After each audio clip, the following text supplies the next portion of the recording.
'Di ba gusto mo kapag umattend ka sa wedding, organized yung wedding, then mag-RSVP ka.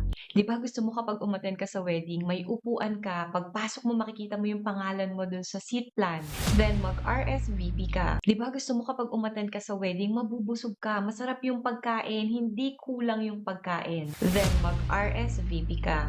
Gusto mo on time magsisimula yung reception, 'di ba? Yung hindi nagkakagulo doon sa registration area, then mag-RSVP ka. 'Di ba gusto mo kasali ka dun sa mabibigyan ng mga souvenirs, yung hindi ka mauubusan, then mag-RSVP ka.